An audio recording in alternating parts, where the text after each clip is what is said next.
Hi guys and welcome back. So in today's video I'm going to be wrapping up some Christmas presents for my boys, and I thought while I'm doing this I might as well just chat with you guys and we can just wrap presents together. So if you've got presents to wrap, then get them out and we can wrap them together and just chat about a few different things.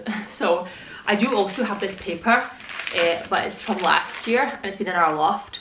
So it's looking a bit worse for wear, so I think I might need to purchase some more paper because it's a bit scraggy, you know. So I'm not sure how well this will go down, but I'll do it for my boys. I'll use it for my boys' presents first, see how much I can salvage, and then I might have to purchase some more paper. So yeah, I'm just going to start wrapping. I also have a ring light at the moment. I don't usually use like artificial lighting for my videos, but today is so dark outside and it's towards the evening, so I really needed to use artificial lighting or you wouldn't be able to see me at all. So I'm not used to using it. I usually just like to use natural lighting, but I hope the lighting is okay for you guys and you can kind of see properly and it's not too bright or not too dim. So we shall see how that kind of turns out. But yeah, so the first thing I wanted to talk about was about Montessori. So you guys know that I have got quite a few Montessori at home videos up on my channel, and I do like Montessori and I follow it with my family, or we do follow it with our family. And you might notice if you've been around for a while that I haven't put any Montessori videos up recently, and there's a reason for that. So there's a few different reasons that I don't make really any Montessori at home videos anymore, and the first reason is because I feel like I've already made quite a few videos on the topics that I wanted to make videos on. So I made videos on Montessori in small spaces, which I thought was an interesting topic. I made one video on Montessori and all the essential toys, and I've got quite a few of those videos up. But a lot of the Montessori videos that are interesting that people like to watch is about the stuff associated with it. So the toys or the things you put into your home, or the setups and all the things that involve this stuff. And there's only so many videos like that you can make until you run out of videos to make, unless you have a massive budget and you can make and you can buy loads of stuff all the time and then make loads of different videos about it. But you can't really do that if you don't have a huge budget, which we do not, and I wouldn't want to anyway, because one of the things about Montessori is you're meant to be having less stuff. Montessori isn't about all the stuff that you can buy, but it can kind of turn into that a little bit, because that's what people like to watch the most, is about all the things that you can buy and the toys and the activities that you can set up in a Montessori way, and that's what's interesting for people to watch. And so that's what all the content is kind of about, and other videos don't really get watched as much, where about like positive discipline or about other topics. So I kind of ran out of things to say about the things that we have, because I don't want to overload my home with stuff, because that's kind of anti-Montessori. Montessori is much more minimal and much more against getting loads and loads of stuff. So that's one of the reasons. But the other reason is that I was really put off a bit because of Instagram. And as we all know, Instagram is a highlight reel of your life or of what people are doing, and it's not the full story, etc, etc. But I follow a few Instagram accounts that are Montessori on Instagram, and a lot of them were basically talking about showing all these activities that the little girls usually are sitting down and doing, and all the shelf activities that their little ones are doing. And so these activities are completely unattainable for us, budget wise, but also just my son would not sit down and do these types of activities. And he never has been like that. He's never been the type to sit down and do the shelf activities. He's never been that into it. So I don't want to like just make activities that he's not going to be interested in just to show you guys, you know, that's pointless. So, and I wouldn't do that anyway, because that's not authentic, I don't think, to share stuff that your child's not actually using. So, but he's just never been into shelf work. And I don't know if this is a more of a boy thing, because a lot of the Instagram accounts I follow, they have wee girls, and their little girls are really into like sitting down and doing all the little cute crafts. And if you're on Instagram, guys, you'll know what I'm talking about, like all the little things that they can set up, and it's all like crafty, and there's like glue out and there's glitter and there's things that they can have access to. And no matter how much I supervise Samuel, he would just probably chuck the stuff everywhere. He wouldn't want to do it. He just wouldn't be that interested in a lot of these activities. And so I find them, one, unattainable to actually do the activities in the first place, but also, apart from that, I also find it that he wouldn't be interested in a lot of things. And so I just find like I don't have that kind of activity to show you, because I don't do those activities for Samuel because he doesn't like them. That's just not what he's into. He's the kind of little boy that's into running and jumping at people and all the physical stuff, not into the little kind of crafty stuff or the shelf work type things. He'll do the odd one and he'll pull out puzzles and stuff like that, but he's just not massively into the stuff. So that's another reason I don't have that kind of thing to share with you. And again, that's what's interesting, is what you put on your shelf. There's a whole thing on Instagram that's like hashtag selfie, something like that, and you share your shelfie of the day or of the week and what your child's playing with. So yeah, what their activities are. So I just found that unachievable, and while Instagram can be very inspiring, I also find that it can be kind of the opposite, and it can like make you think that you're not doing enough, or it can make you think that your level of Montessori is not good enough because you're not doing what all these people are doing. So that's kind of how I felt, and I didn't want to share stuff that was like boring. So I haven't made videos on Montessori for a while. Also, I feel like we're kind of drifting away from it a bit.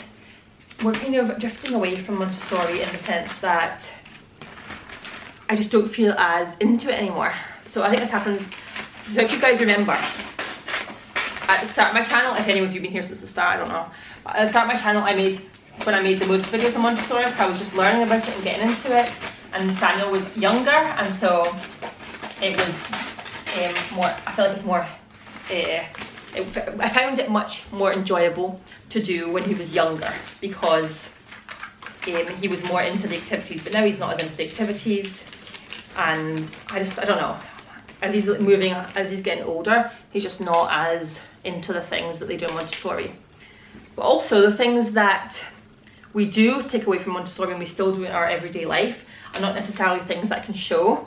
So for example, I like a lot of the positive discipline stuff. I like a lot of stuff talking about not constantly praising your child, but like standing back, giving them independence, all that kind of stuff. But it's not really stuff that you can like show in videos, you know? So a lot of the stuff that we do about independence and stuff like that, it's just not something that I would show. It's just something that's naturally integrated into our life. So yeah, that's how I feel about that. Also, yeah, another thing that I found unattainable was a lot of people on the online groups and stuff are showing me all their like how they're making their Montessori little mini kitchens and like little mini stations and all these things, and I just don't have the time or energy for that, guys. I really don't. To like either make or buy these little mini stations that you can buy for little Montessori aligned activities, and I just don't have the time or energy for any of that. What also attracted me initially to Montessori, I feel like we still do, and I feel like this is what attracts a lot of people to Montessori, is the way you set up the toys in the shelf format and not having really noisy toys. Those are the things that attracted me initially to Montessori, and I think that's the same for a lot of people. What attracts a lot of people to Montessori. And I still like those things, it's just like I've done that, I have nothing else to say about that. We still follow those things, but there's nothing new to say about that. So I feel like we can still call ourselves kind of a Montessori family, but there's things for sure that we do that are not Montessori, and that's always been the case. I don't know about you guys, but I'm not the kind of person that is going to be like one thing and that's it. I'm never going to be someone that will be fully Montessori. I would never be someone that's like fully into Waldorf or fully into one type of specific education. I like to look at lots of different things and then pick things and mix and match. So for example, I might like to take from Montessori, I like the fact that they promote independence, and I like the way they do like they set up their shelves and do practical life activities, I think, and like promote independence in that way, and I could take those things and use them. But similarly, I don't need to have a floor bed. I don't want to have a floor bed for us. I just don't think that's right for us. And so we don't have a floor bed, but you don't need to have that to either call yourself Montessori or to be like, oh, I'm not doing the best for my child because you don't have a certain thing in Montessori. So yeah, I'm looking into Waldorf things now, and I'm quite enjoying looking at Waldorf style setups and integrating more of those things maybe. And just different styles. We just like to have a bunch of different styles of education, different styles of play, different things integrated into our life. And I think that's the case with like almost everything in life, right? Most things, you're not going to be 100% of anything. You're going to use a variety of different methods, different techniques as it works for your family.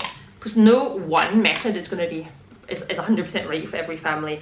Like you can't just say, oh, Montessori is good, therefore I'm going to take everything from Montessori and apply it to our life just indiscriminately, because it just doesn't work like that. Like no children are the same, and although there's a lot of things that can be used across, like there's something for everyone in Montessori, but not everything in Montessori is for everyone, you know.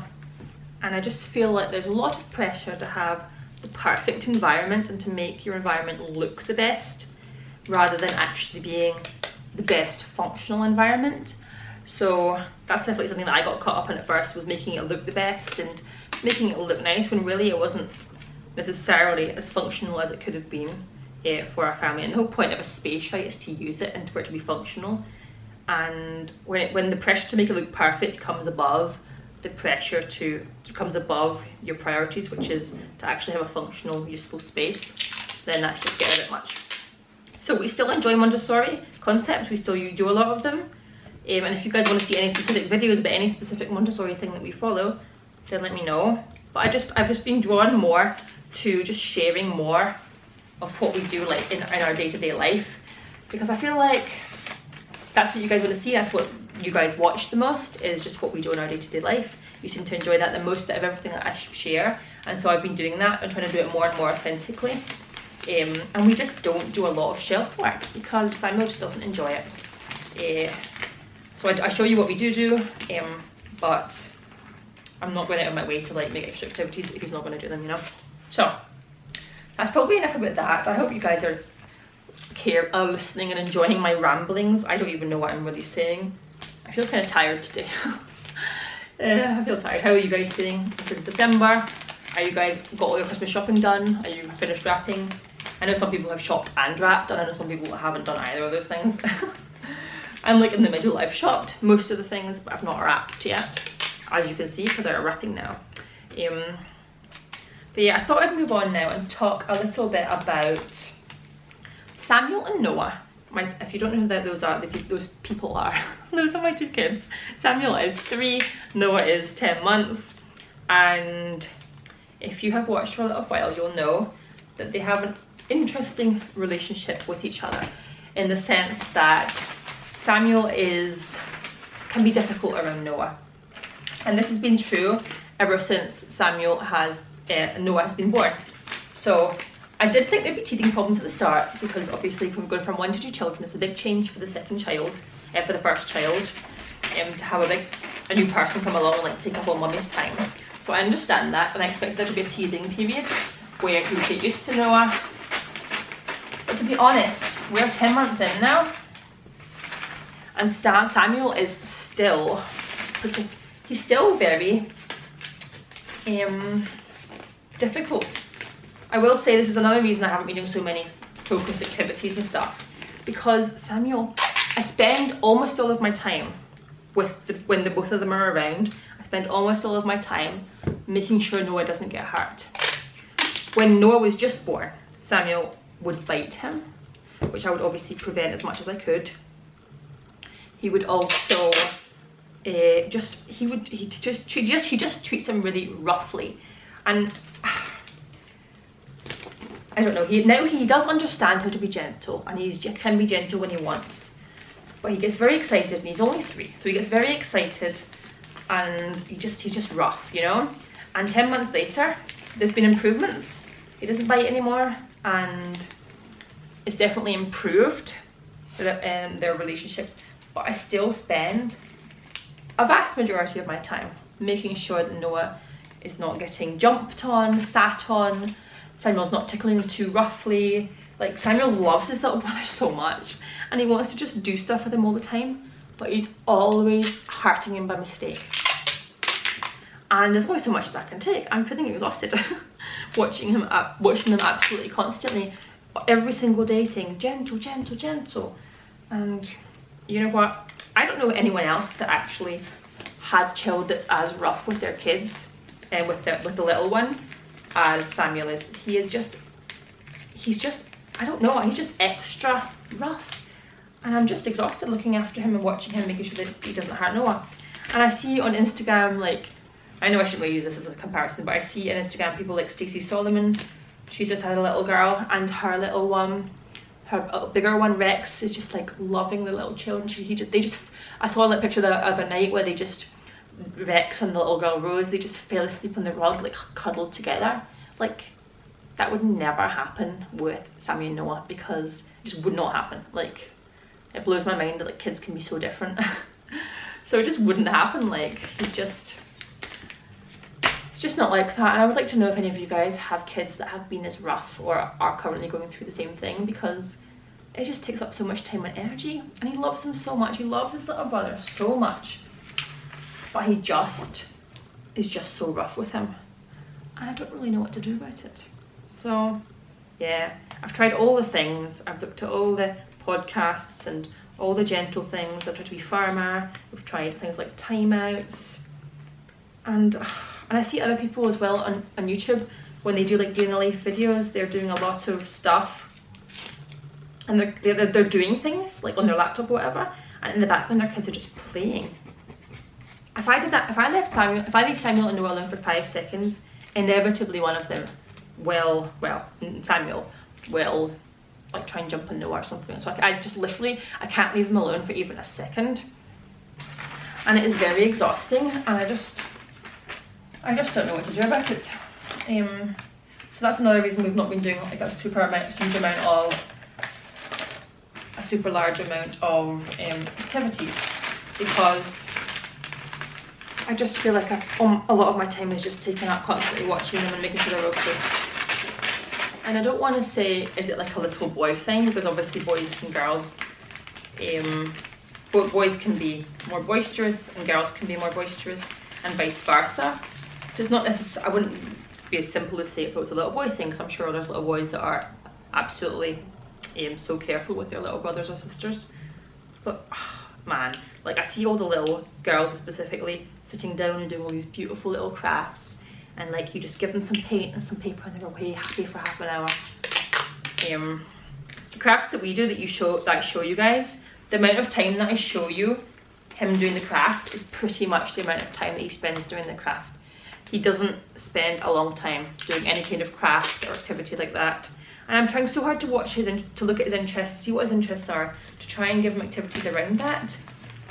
But he's just, I don't know, he's just not that interested in different activities like that.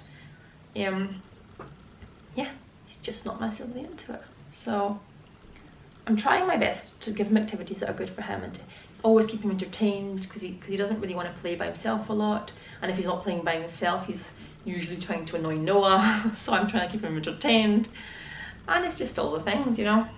So that's that. We're still having sibling struggles with the little ones, and I'm hoping as they grow it's going to get easier, and I'm sure it's going to get easier. In a year's time they'll probably be the best of friends.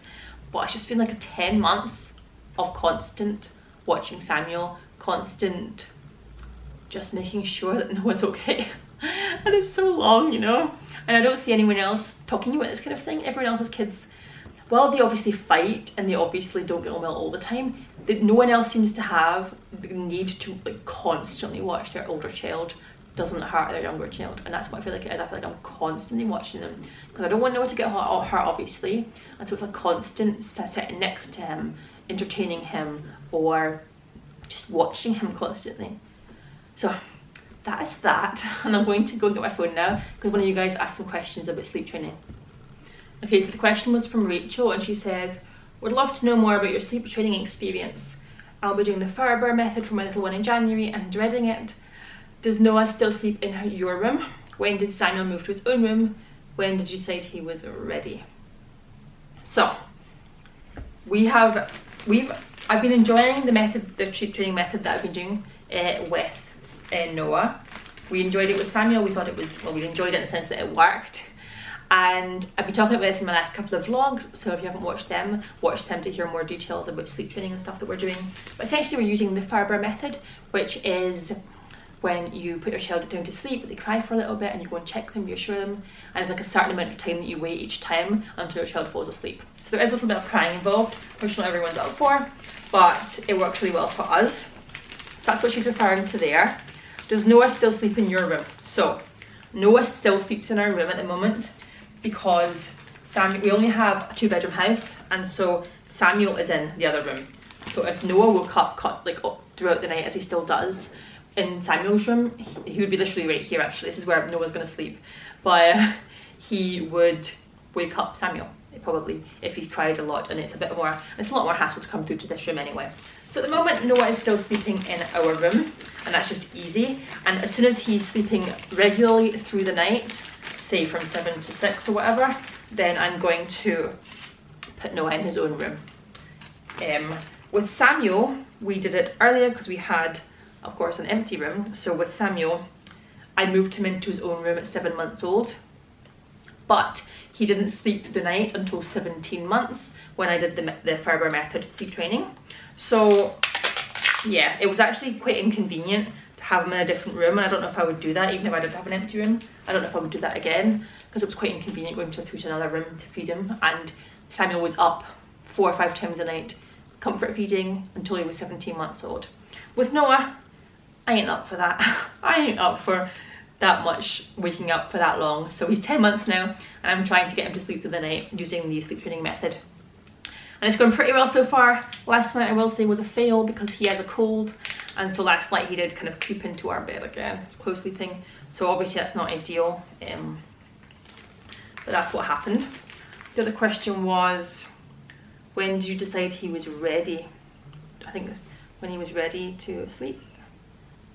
I don't know if that means whether he was ready to move to his own room or when he was ready to sleep train. Samuel was ready to move into his own room at 7 months because I just thought it would be easier, but actually it wasn't easier. So, but he was fine sleeping in his own room. It was just the comfort feeding that was keeping him up.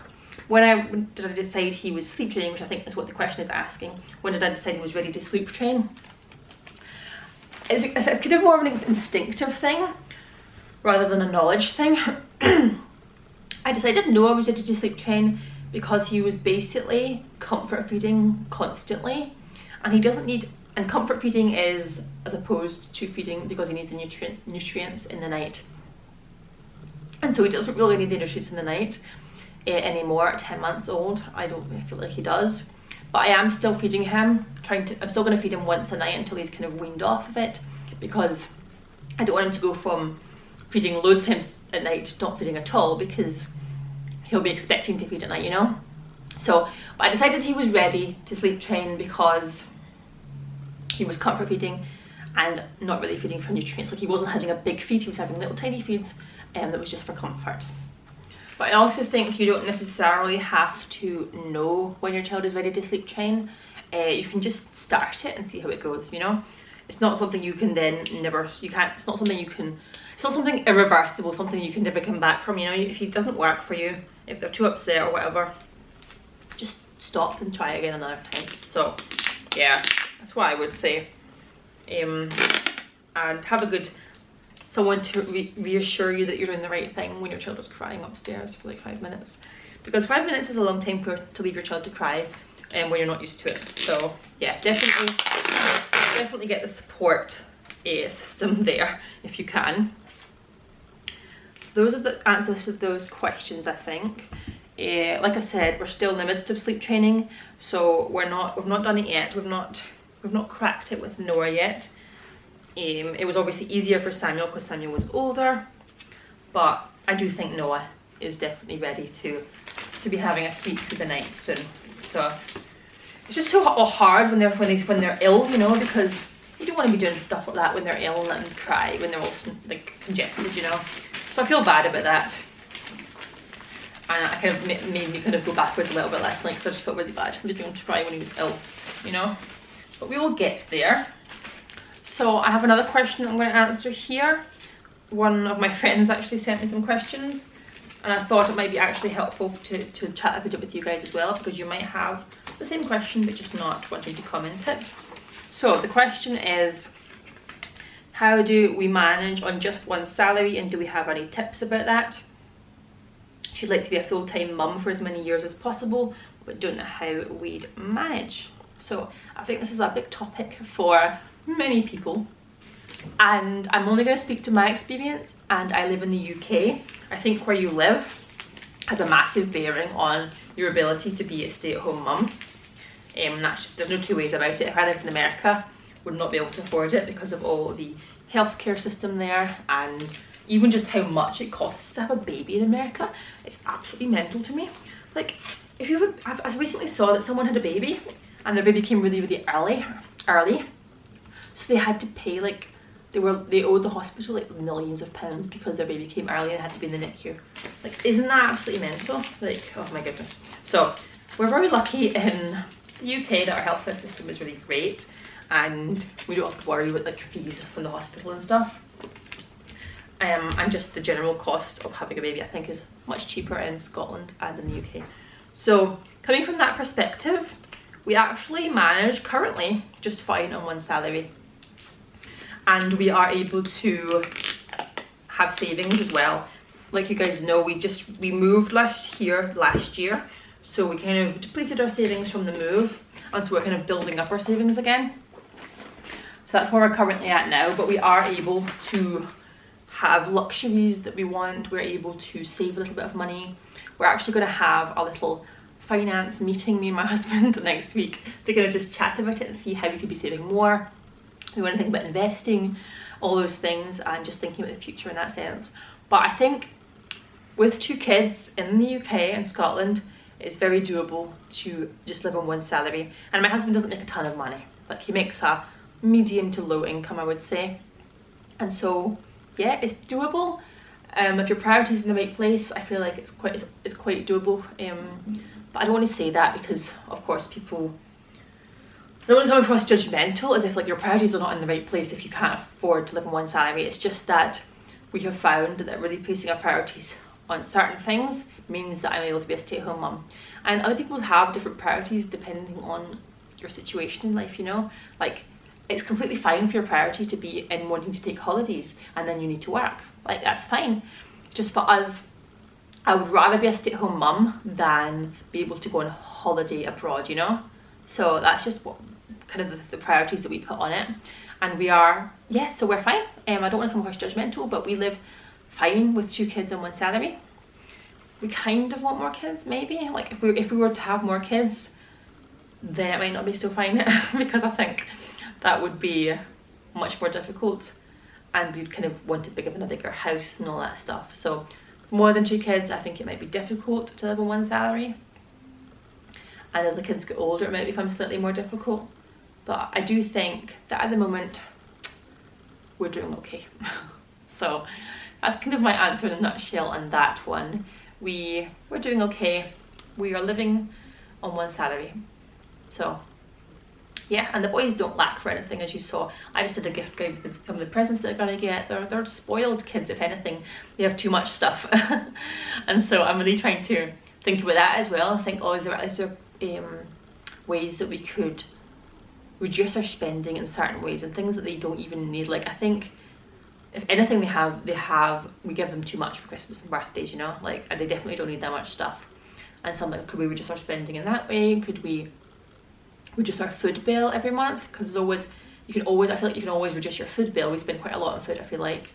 And so there's just so many ways to reduce your bills and to make being a stay-at-home mum possible. And before I was a stay-at-home mum, I was like really unsure. I was like, are we gonna be able to survive with this money? Like, I wasn't sure. But it's been 3 years now I've been a stay-at-home mum, and we've been completely fine. We've even managed to buy a house on using just my husband's wage. So we've been very fortunate. We've been very, not even frugal, we've just been very smart about where we're putting our money, and we're trying to do it more and more, because there's obviously been times that we, like everyone, has just spent money on things we don't need. and we're trying to not do that. We're trying to be really careful about where we're putting our money and very mindful of the future. So that's that question answered. And I've wrapped, I think, as many as I'm going to wrap just now. I'm going to go downstairs and play with my little guys. So I hope you guys enjoyed this little Q&A wrap and chat session. And as usual, let me know any questions you have below and I will answer them in upcoming videos, upcoming vlogs. Like you guys know, I'm a pretty small channel, and so any question you ask me, I will answer inevitably at some point. So feel free to do that, and just leave your comments, thoughts down below on what you think about any of the topics that I've brought up today. And I'll see you very soon in my next one. Bye guys.